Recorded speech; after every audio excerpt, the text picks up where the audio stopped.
I would like to take it from here to welcome Dr. Emmanuel. To those who watch Dr. Emmanuel, he's a senior lecturer at the University of Ghana, and he will be moderating our next panel. Dr. Emmanuel, please take it from here. Thank you. Right, thank you very much, Josephine, for the opportunity. And so, like you know, Smart Africa had a site in there are a number of people who have been working over the years to ensure that our activities here are done and done well. Panel to speak to us on lessons that have been learned, taking Ghana as a capacity building site. And so we do have Zenaib Aubakar, who happens to be a SHEP coordinator and facilitated the MFG sessions in one of the schools. We also have Asanatu Sumani, who is an MFG facilitator, parent peer, who facilitated the MFG sessions in one of the schools as well. And then Kingsley Kumbelim, who is the study coordinator on the field in Tamale. And fortunately, Amabwedu, who is the Deputy Director in charge of mental health at the Ghana Health Service, well, the wing they call the Institutional Care Division.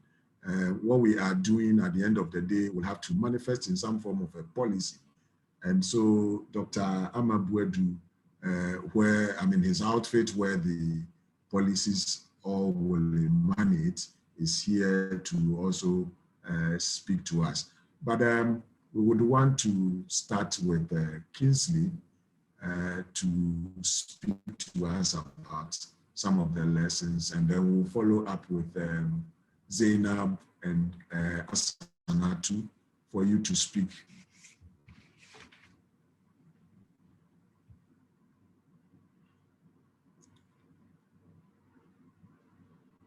So, William, I think you may have to share Kingsley's slides, please.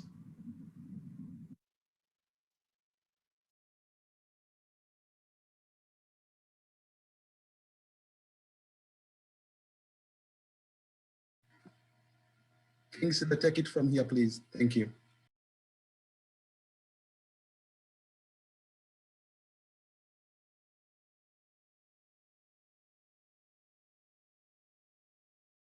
Kingsley, please unmute and go ahead. Can you hear me? Hello, please, can you hear me? Yes, we're hearing. Yeah, thank you. Yeah, so the title of the presentation, Strengthening Mental Health and Research in Africa, that's Smart Africa, 5th Annual Conference on Child Behavioral Health in Sub-Saharan Africa. So lessons learned from the capacity building site. Next slide, please. Yes, so this is the outline of the presentation. So we have an introduction. We also take a look at the study schools, study progress, lessons learned, and then conclusion. Next slide, please. So introduction. So we are saying that the Strengthening Mental Health and Research in Africa, Smart Africa, is a longitudinal study who seeks to address issues of child disruptive behavior among children of school-going age in northern Ghana.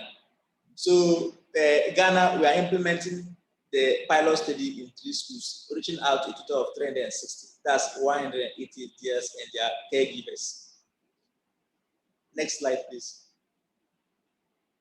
So the study arms. So the study is implemented in 3 schools in Ghana, namely 1, the control arm of the study, the MFG delivered by SHEP school, and the MFG delivered by parents school, parent peer school. Next slide, please. So the study progress. So I think from the inception of the study to our current status, everything is going on well as planned. We have enjoyed a good deal of collaboration and support from stakeholders of education, from the regional office of education, district and metro offices, school teachers, head teachers, and caregivers, families who have enjoyed a lot of support from them. And then the study is going on well as planned. Next slide, please. So lessons learned from the study in the Ghanaian context. So the first one is that we observe that the use or adoption of the multi-family group sessions component was instrumental in getting many families to share issues affecting them, and then how that could be addressed. During the weekly MAB sessions, most families were happy of the approach we adopted. They are able to discuss issues that affect them, which initially they could not. So most of the families indicated that it has been very instrumental for them as they are able to share ideas and get solutions to problems that initially was affecting them. And following that, we have also observed that child disruptive behavior issues can be addressed when families take center stage of discussion to resolve the issue. So initially, issues of child disruptive behaviors were relegated to the background in the sense that families were not having particular interest or they're not paying attention to those issues. But in view of the fact that the Smart Africa study was being implemented and then families had the opportunity of being part, most of them have taken interest in addressing issues affecting their children. And this, they have attested to the fact that the MFG is a very well thought out initiative that has gone a long way to support them in that regard. Next slide, please. So the involvement of educational stakeholders led to total acceptance and ownership of the program by families. Yes, when we began the program, most of the families were asking us, is the GES aware? We said, yes, GES is aware. So they said, if the GES is aware, we have no issue. Because once the GES is aware, they are looking for something good for us and our children. So we saw that the involvement of the educational stakeholders added a great deal of impetus to the study, such that families were happy that the program is something that was coming to help them and their families, and at the long run, reduce issues of child disruptive behaviors. We also noted that the 4Rs and 2S are tested and applicable to family strengthening adaptation skills that will go a long way to address issues in families. In fact, most of the MFG discussions are centered in the 4R and 2S. We were able to get families share experience, I think remarkable experiences as to how the adoption of the 4Rs, the 4S and 2, the 4Rs and 2S in their family lives have impacted positively for them. So I think it's something that will greatly support families at the issues of child disruptive behaviors. The sessions remove communication barriers between caregivers and children, making children to openly discuss issues of disruptive behaviors affecting them with their caregivers. So I think in the two schools, two treatment schools, that's the MFB delivered by SHEP and then MFB delivered by Parent PS School. At the end of the sessions, when we're doing the evaluation, in fact, most of the children were able to share with us that initially they could not sit together with their parents in one chair to discuss issues, or they couldn't sit together. But in view of the fact that the MFG sessions were going and they were part, it brought about a good bond between them. So they are able to relate or communicate freely. So we saw that the MFG or the study itself was very instrumental in doing away with communication barriers, which initially existed between children and then their parents. It also boosted the confidence level of children and improved their emotional and social well-being. So most of the children indicated to us that before we began the sessions, they could not speak publicly or they couldn't speak in the midst of the crowd. But once they were part of the MFG sessions, they were able to share ideas with the wider group and that to them is something that is very remarkable because their skills has been enhanced, and then their competencies have also been improved. So it boosted their confidence level. Next slide, please. Yeah, we also observed that the study removed 2-1C from children. Yes, when we were doing the evaluation, most of the children also indicated that initially some of their parents would give them tasks or what to do for them at home. But most of them will lie to the parents that, oh, they are sick, or they will not do it at all. But as they participated in the MFG sessions, they got to know of the fact that responsibilities at home and then respecting your parents is something very important. So it has reformed them in a very positive or good shape. So it has removed truancy from the children. The study contributed to minimizing stigma about child disruptive behaviors among families and school authorities. So the issues of child disruptive behaviors are issues that were also associated with stigma, because once the children were not able to associate with others socially or freely, people were not coming closer to them, or people were not associating clearly with them. But once they were part of the study, and then they had the opportunity to interact and share ideas with the wider group, then it helped do away with the stigma as people were associating with them freely and openly. So the study also served as a form of therapeutic intervention to families, as it enhanced their capacities and skills to be able to address issues of childhood disruptive behaviors. Yes, I think everything about the MFB sessions was spectacular, such that it was well planned and then well thought and then carried out.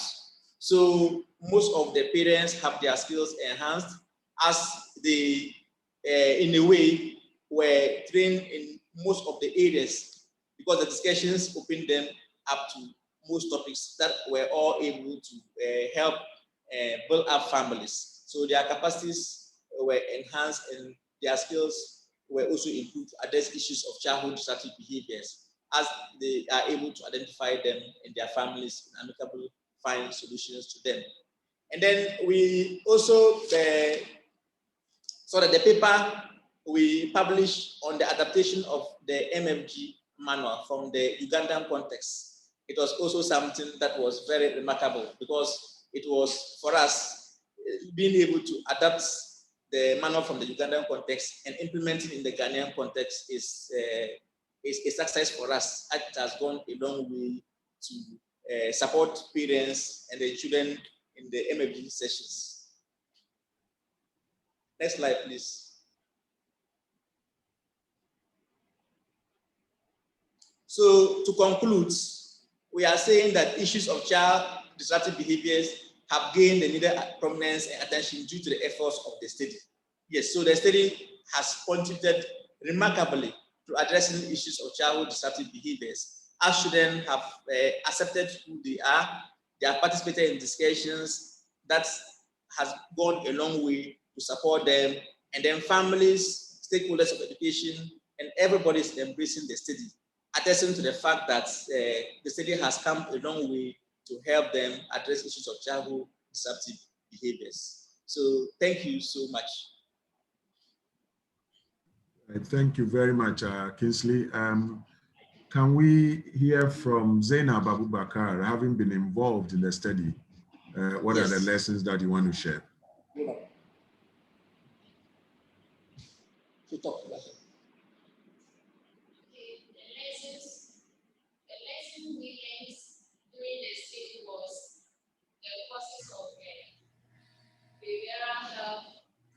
Kingsley, Zenaib is very far from the microphone.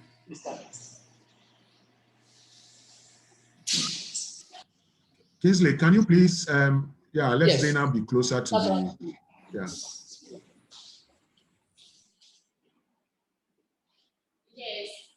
the lesson learned from the study was about the causes of behavioral health challenges in children.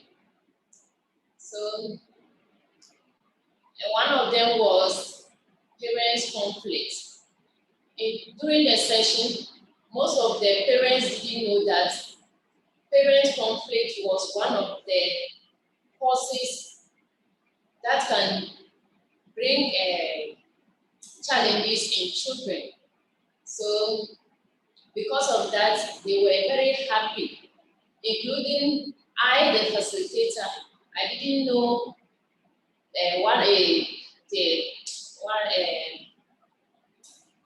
parent conflict can cause behavioral health in children. So because of that, they were very happy. And then there is responsibilities at home. Parents, both father and mother, got to realize their responsibilities at home, what they have to do and what the mother to do, and the children too. And then the children also got to know their responsibilities at home, and then how to talk or communicate with their parents. Yes. And then we also talked, we learned about stigmatization,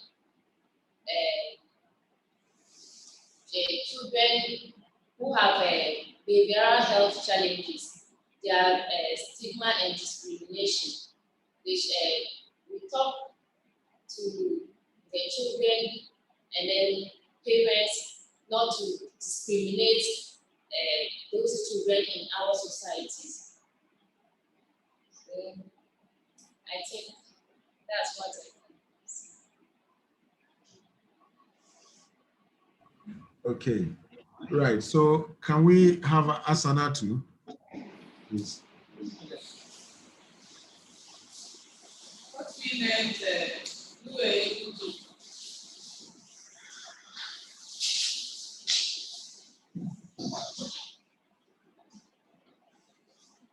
was the achievement we had from the study was that most children, the distracted children, were able to socialize. They now know how to socialize, speak in class, speak politely. With the 4 R's, they were able to know their responsibilities at home and then outside, and then the relationship between parents and then the peers, children were actually bonding. They now know the respectful communication, live with courtesy within the environment or in a group. They also know that keeping confidentiality and secrets and sharing ideas, love and support was also a strong key to bring up a family at home stronger and even at school stronger. They also realized that preparing for future was very important, because they stayed after the discussions and then the lessons. They also got to know that planning for future was important, and the parents to learn that you need to plan for future, especially get your school fees, hospital fees. The little you get, you save some, and then you are able to gather money for future instead of waiting until the child is about to go to school. You'll be running here and there to get people to come and then support you. The other thing was that children became confident to even speak in public and ask questions in class.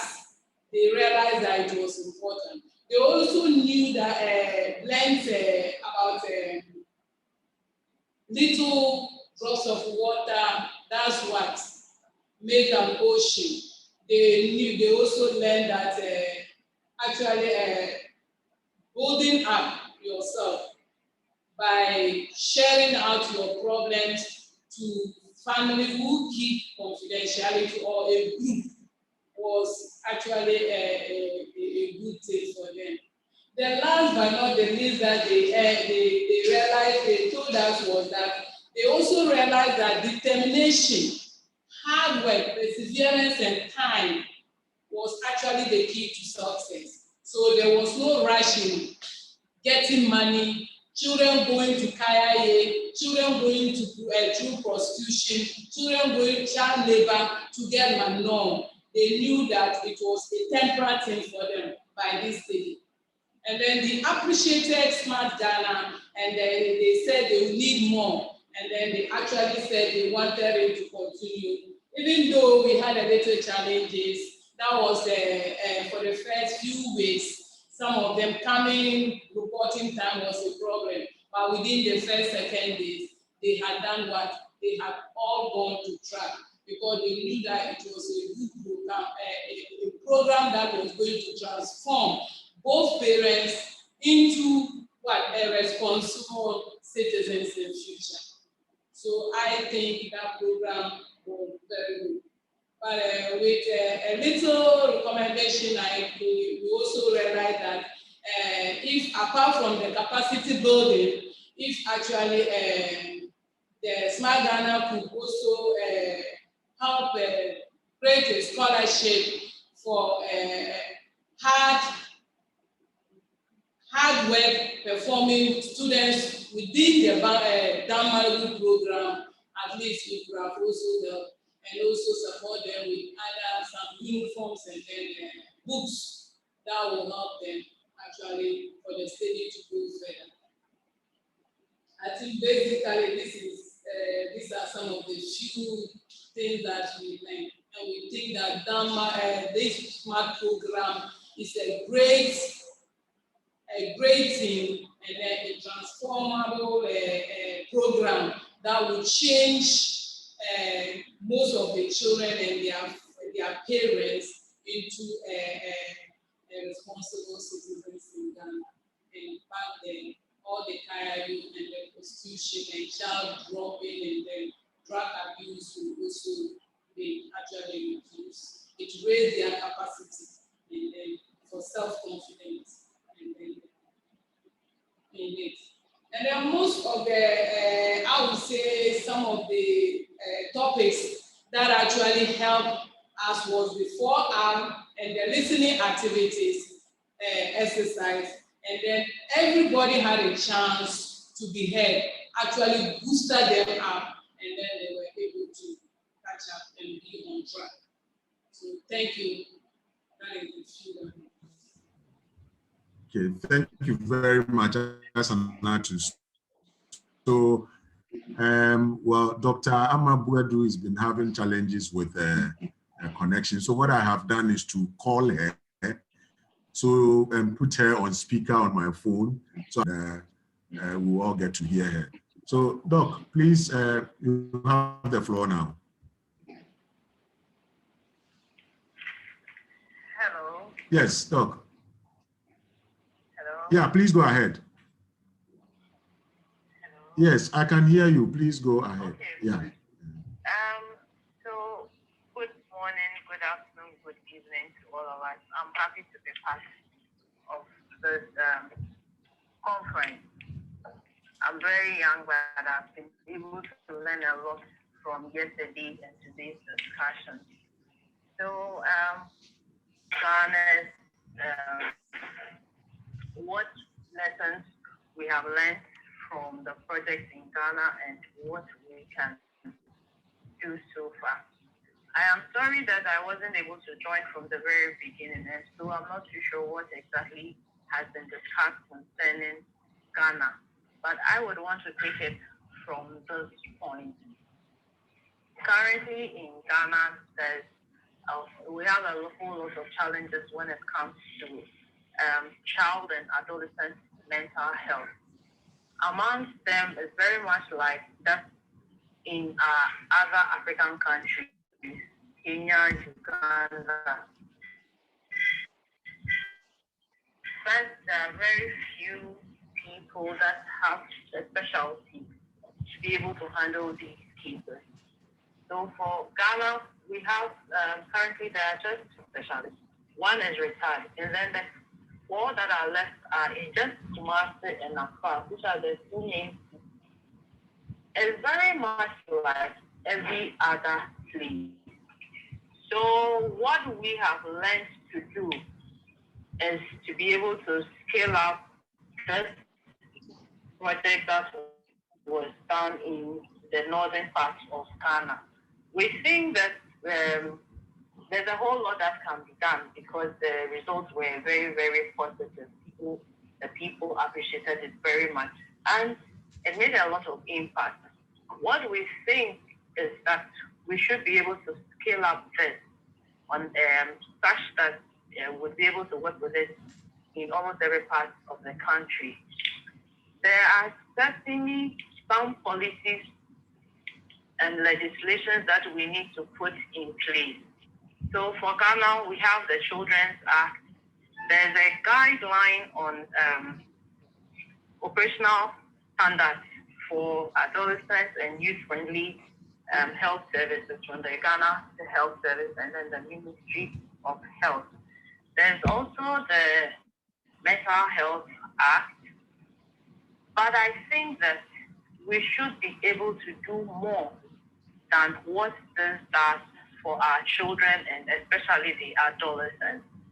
So for instance, if you look at the school screening program, which is able to identify health problems for children and adolescents entering school, there's very little on the aspect of mental health.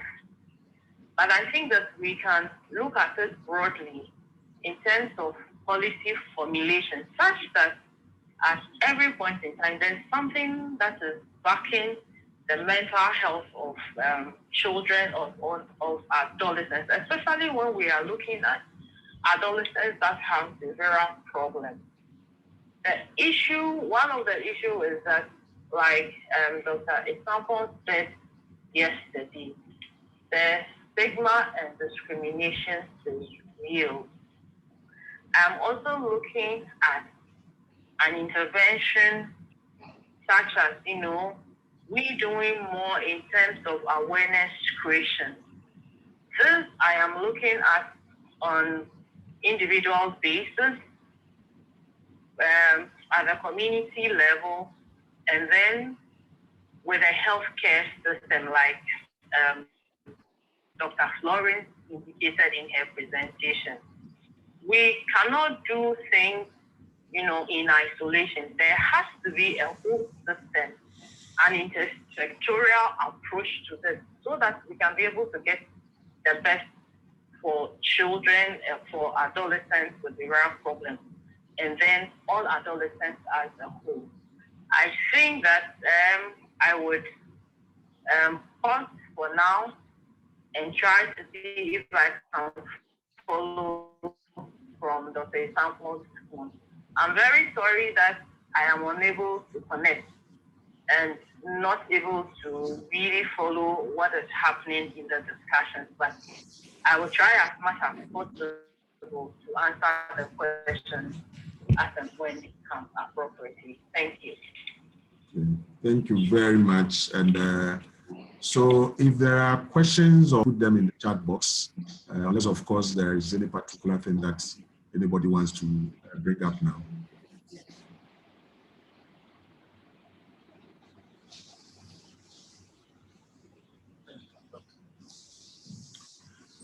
Otherwise, what I'd like to add is this idea of our ability to have been able to engage key stakeholders in this exercise.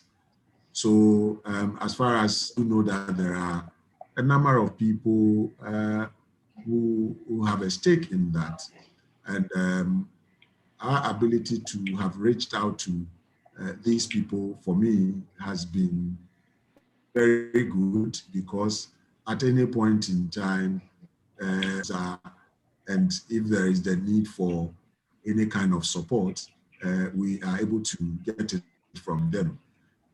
Quite apart from that, our collaboration with Basic Needs has been very, very useful. The reason being that they happen to be on the ground, already dealing with mental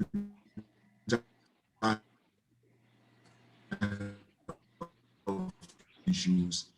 And so it really wasn't like we were now going to establish any kind of new linkages.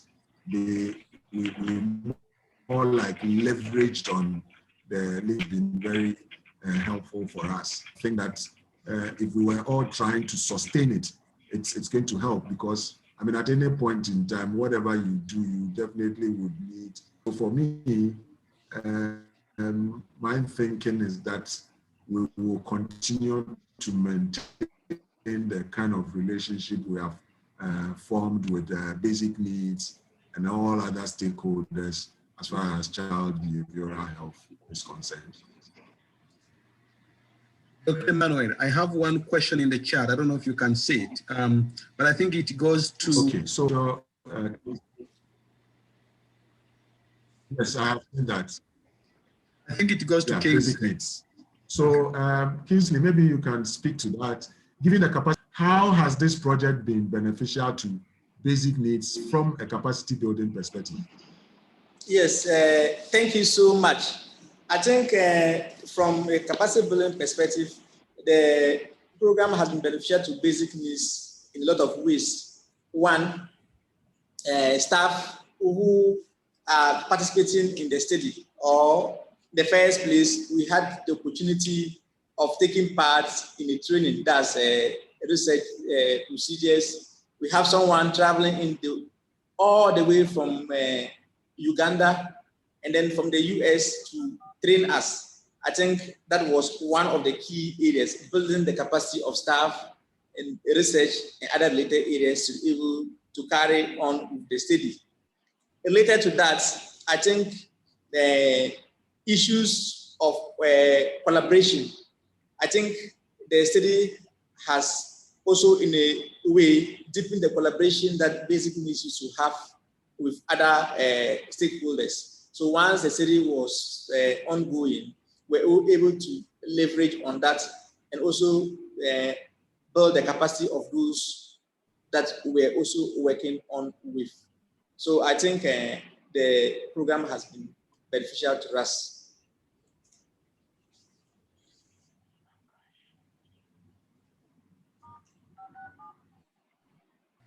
Thank you, Kingsley. I have a quick question. This is William speaking.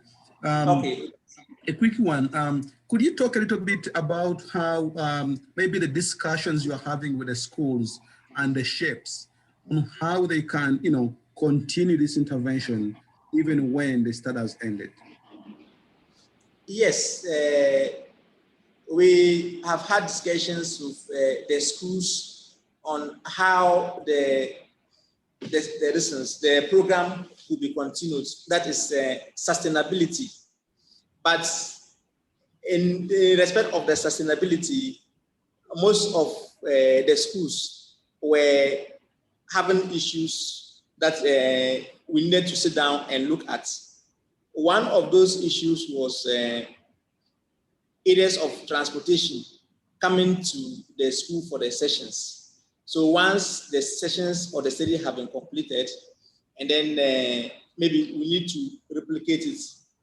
Some of the parents believe that they could be able to come by themselves, afford their own transport to come, but others who also say far away was also having some issues in regards of the transportation. So I think that is one of the areas we are looking at.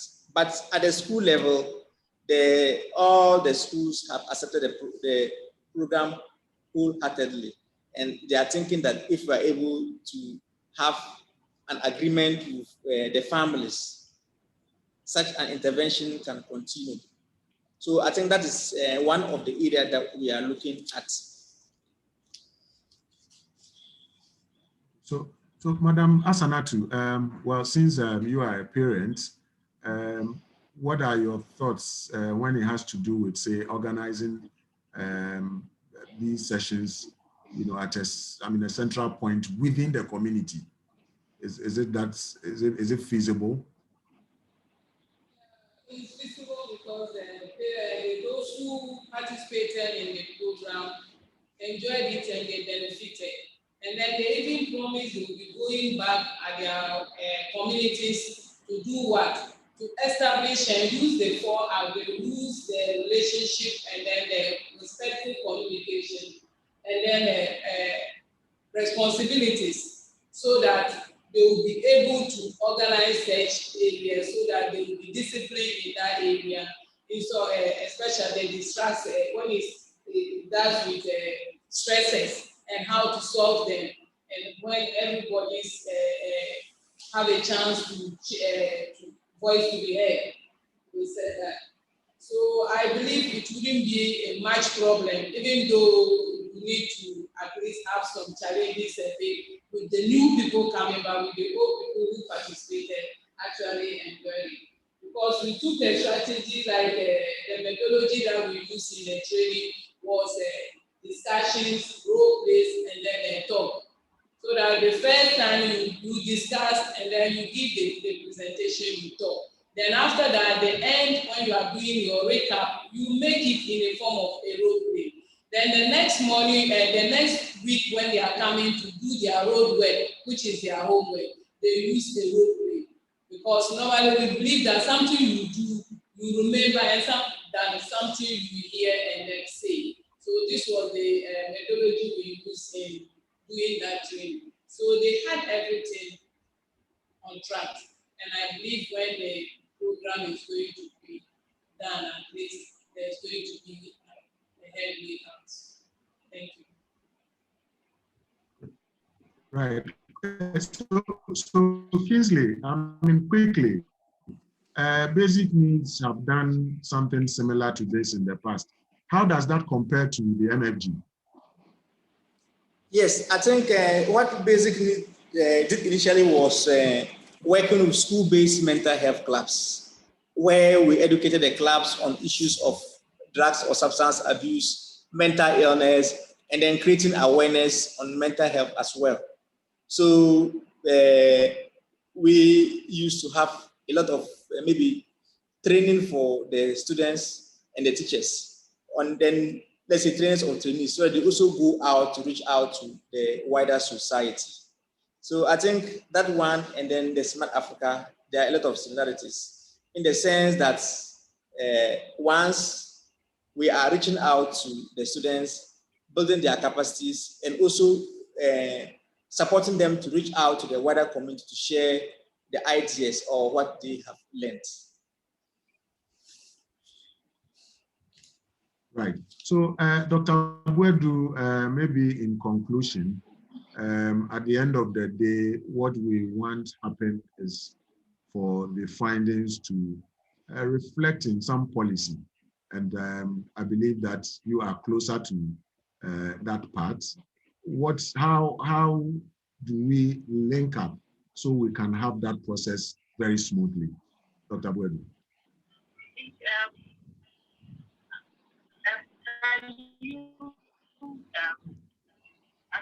Right. So what I'm saying is that at the end of the day, whatever findings we have, well, it's our hope that it will manage is there. But of course, we can always bring in some improvement. How smoothly can we reach out to the policy people, starting from you? I'm sorry, I can't hear you. Oh, wow.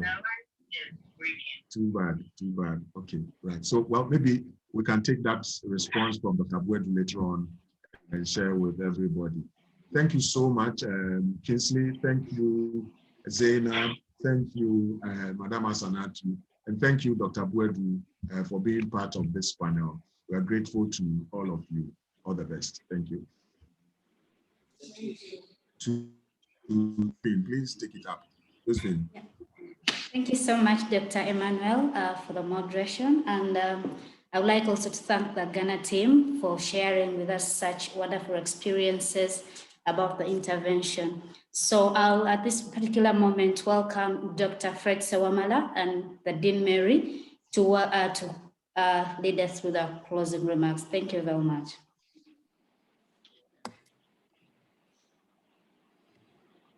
Dean Mary, it's all yours, please. So So certainly let me begin. And I know that Fred, we've tried to keep track of some of the issues and that you're going to walk us through the summary slide that William is putting up now. Here's what I think has been so important about today. What you see is a range of colleagues across country contexts, really taking an evidence-based practice, but also knowledge from the country context, from key stakeholders to create new solutions for children. And I think these are just prime examples of the kind of diverse partners that are needed to come up with new solutions, to come up with new interventions to test. And then I think that Emmanuel, hit on it at the end, which is once we develop something that is accepted and endorsed by basic needs, that is valuable to families, how is it that you help that to stick in low resource settings? That clearly is incredibly important. And I appreciate our team asking a number of questions around the policy supports needed to embed new supports for children, the ways that NGOs can play a role, educational systems. Those are the right questions, but also we have a lot of work to do to really address issues of sustainability. So Dr. Fred, maybe you want to go through your points and we can talk together about other important overall takeaways from the conference. Yeah, the reason William has put this up is to allow the audience to be able to read and follow with us. So I guess I won't read each point by point, then it will defeat the purpose of having a PowerPoint. But I want to thank each one of you for really engaging with us for the past 2 days. And for sure, I want for people to know that this is going to be, it will live on the website of Smart Africa. It will live on the website of ICHAD, our International Center for Child Health and Development. And then, most important of all, we are going to disseminate what we had today, the abstracts that Laura took us through.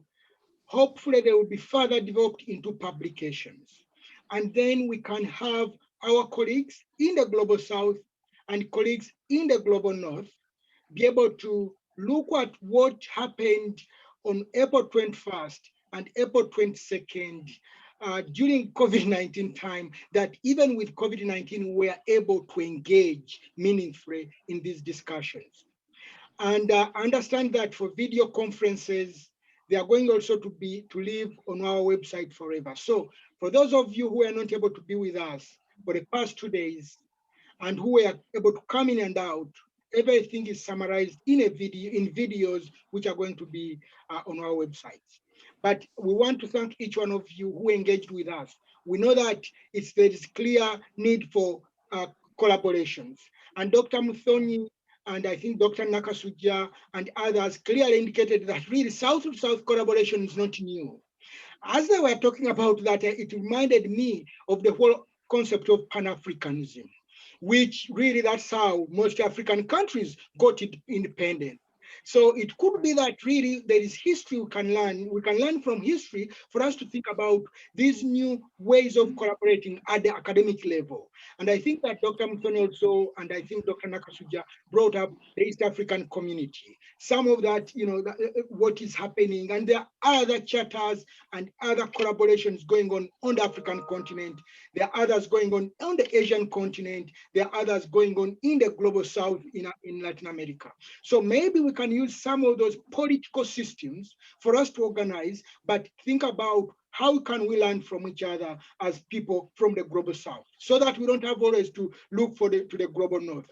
In fact, some of the interventions that we are thinking about and working on here at Washington University, they are what you would call glocal. We are learning from really the Global South and bringing back those interventions in the Global North, because there is a lot that we can learn from the Global South. So let's take that away, that there is a lot the Global South can contribute to the Global South itself, but also to the Global North. I also want to highlight the work that Dr. Vikram really talked about. And also it was repeated by our colleagues from WHO and also Mr. William Cornelius from UNICEF. this whole concept of the life course approach, that this siloing of, mental health for old people, mental health for adolescents, and then you forget about mental health for young people, I think that's making us have less impact.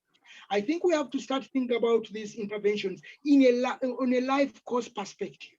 I think it came through that the mental health issues young people have far-reaching impact even in their old age. That if we had addressed them early on, they wouldn't show up in the old age. So let's probably, hopefully, think about how do we even collaborate within academia, within research, and reduce the siloing of this is, I'm only dealing with adolescents, I'm dealing with children. And I think that clearly everything which came out also today is that young people are the most neglected in terms of research. And I totally understand because I do work with young people.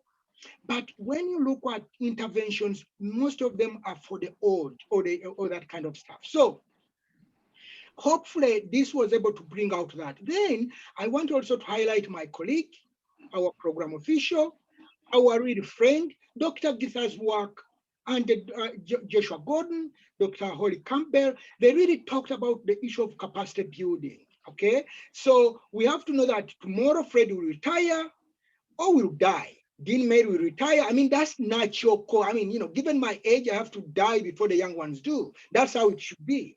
So, but when we do pass away or even simply retire, who are the people who are going to take this work to the next level? We cannot say Fred knows it all. So I always look at leaders who think that when they leave, no one else will take over the baton. Then if that's the case, then we have failed. All right. So, and I think someone stopped me. It was me, Fred. I just wanted to add a word as you were talking about capacity building, because you have been such an amazing mentor, but also opening up pipelines to this work, supporting early career students and early career faculty to engage in this type of work. And I guess that I want to say one word to, I know we have a number of early career scientists. We have a number of students on this particular call. Understand that this work began with an idea, with an aspiration to help children, applied the best existing knowledge, and coupled that with additional input from key stakeholders, key collaborators. But it did not begin at scaling. So I don't want our early career scientists to be discouraged that if you're not working with thousands of children, but if you're just beginning the process, that's how this work begins. And that's important to kind of launch your career and an ongoing commitment to this work. So please, Dr. Fred, continue. But I just wanted to be sure, because Dr. Fred is a hard act to follow. But we've all been on a journey where we started with beginning ideas, small projects that led to more meaningful work. Yeah.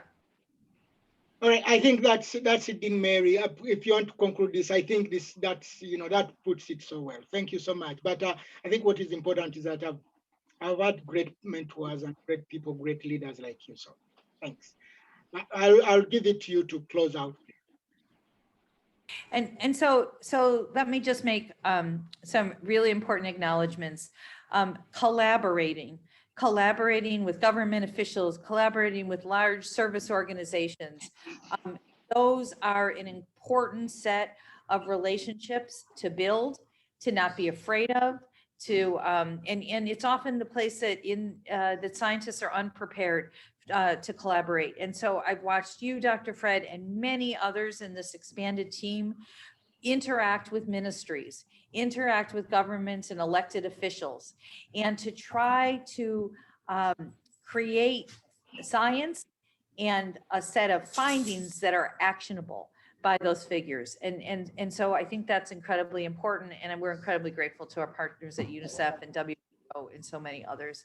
And then I'm just really aware that our partners in Kenya and Ghana did a better job than I to talk about the importance of contextualizing child and adolescent mental health, and to really build on strengths and existing resources. So I'm looking forward to working with many of you as a follow-up to this conference, we will have a special issue. We'll be publishing from this conference. We'll be trying to disseminate this information. And I so appreciate, as I watch the chat, people expressing appreciation for the last 2 days. So I'm grateful for the audience really trying to participate in one way or another in this virtual way that we're relating.